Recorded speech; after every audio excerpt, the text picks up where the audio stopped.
reports and images that we've seen, collapsed hospitals, crumbled homes, and men and women carrying their injured neighbors through the streets, are truly heart-wrenching. It has been 5 days now since 4:53 Tuesday afternoon. A city shaken to its core, collapsing in a cloud of dust. The world is coming to an end. The anguish was immediate and would only get worse and worse. It has been a horrifying week here in Port-au-Prince, a week where the dead, the injured, and the homeless are sharing a city largely reduced to rubble. A week where people had to fend for themselves, desperate for food and water, tending to their own injuries, burying their own dead. It is only now that aid is finally starting to arrive. But it's taken 5 days, very long days. A major disaster may be unfolding right now in Haiti, hit today by a powerful earthquake. From early on, it was clear the death toll would be staggering. First, we heard tens of thousands, then potentially hundreds of thousands. The first words from Haiti's ambassador to the United States were prophetic. I'm quite sure we will need everything. The pictures have become familiar. The presidential palace had all but collapsed. So had block after block, neighborhood after neighborhood gone. A police station destroyed. The university flattened. We need more people down here. United Nations headquarters gone.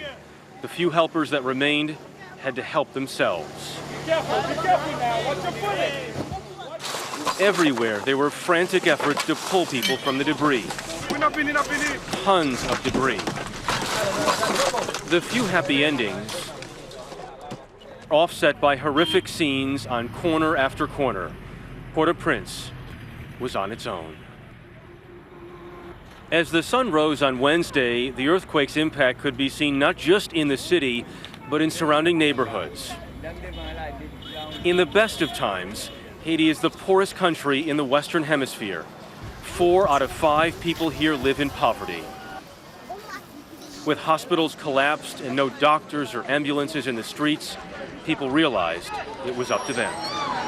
Right now we're outside a hospital. It is an almost indescribable scene of anguish with bodies lying in the street and people looking for help in any way they can.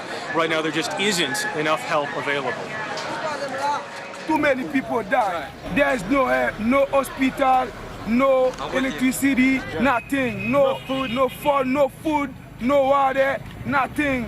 There's too many people. That was a cry that would be heard throughout the city for days to come.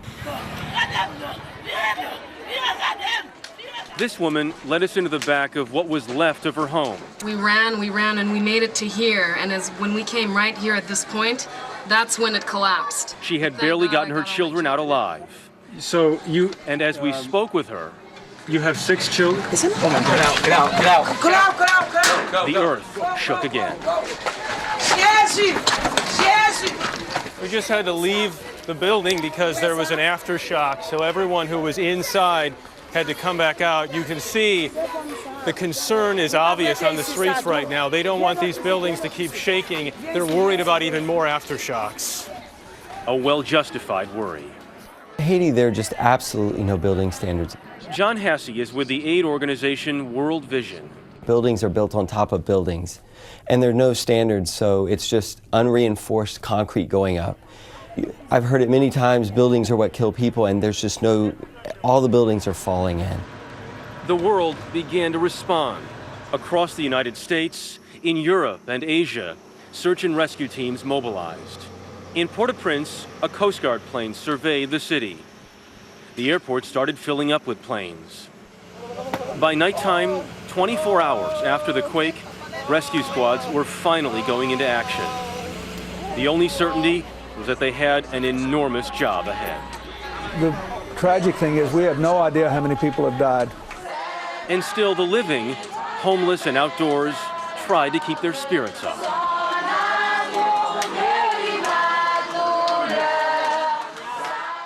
To the people of Haiti, we say clearly and with conviction, you will not be forsaken, you will not be forgotten. But for the wounded of Port-au-Prince, it was surely hard not to feel forsaken. Correspondent Byron Pitts found a collapsed hospital with a staff of one. So how are you supposed to take care of hundreds of people by yourself? Well, that's what we're trying to do right now. I'm here, there, and everywhere. That's right. The crushing injuries of earthquakes are especially brutal. And Dr. Tyrone Gill told us that 3 days without medical care is close to a death sentence. But these are people that have been, buried for 3-4 days. And so when they get here, you have like gangrene and that type of stuff going on already. Gangrene? Yeah. You're seeing it already? Exactly. That's what I'm saying. So when we reach here, we have another choice to amputate. Amputate? Yeah. By the time they bring someone here, you have to amputate? Yeah. We saw desperate scenes across the city. For those trapped, time was running out. A lucky few made it to the airport and onto flights out of Haiti. As for the incoming, the stream of aid had become a flood. We in Jordan and under His Majesty's directives joined the international community in expressing our sympathy to the people of Haiti. But the tarmac was turning into a traffic jam.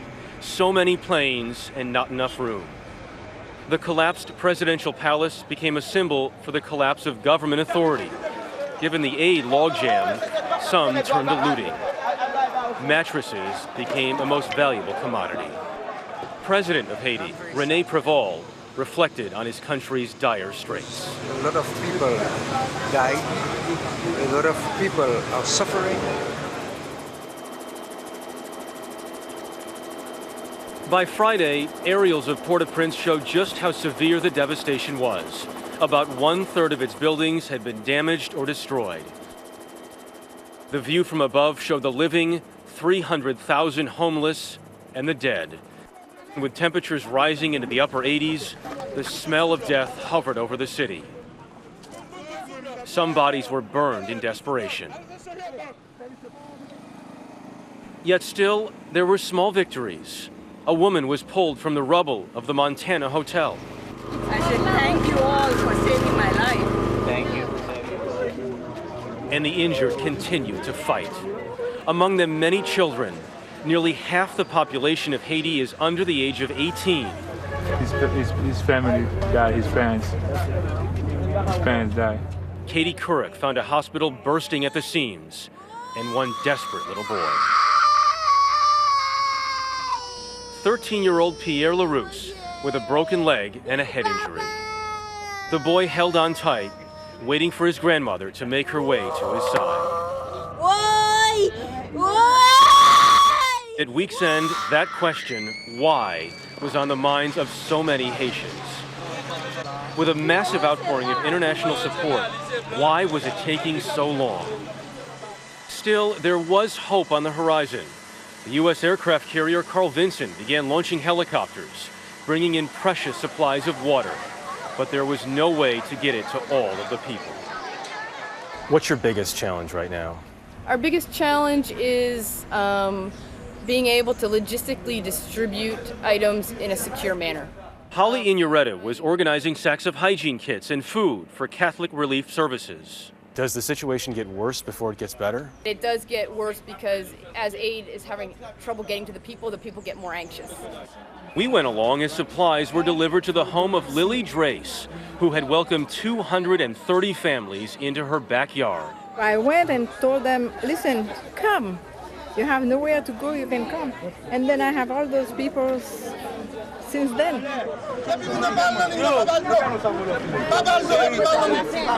Finally, yesterday, the pace of relief picked up. Food and drink began to reach the desperate crowds of Port-au-Prince. U.S. Navy helicopters began making dozens of trips every hour to deliver water. What's the priority right now? The priority, without question, is alleviating the suffering of the Haitian people who have suffered this incredible disaster. And right now, their biggest need is water. In one neighborhood, water came by the tanker truckload. In another, UN workers handed out plates of food. Much needed relief, but the threat of chaos remains. And the need is not just in Port-au-Prince. Correspondent Kelly Colbiella went to Léogâne, a nearby town now all but destroyed. The priest at the 500-year-old Catholic Church does not know what he will say at today's Mass. God only knows if only God knows. And only God knows the fate of Haitians still searching through collapsed homes, still lying in the streets, still looking for a place to bury their dead, or the unimaginable horror of a woman still trapped in the rubble. Are you okay? Are you okay? 5 days and counting, and Haiti is still crying for help.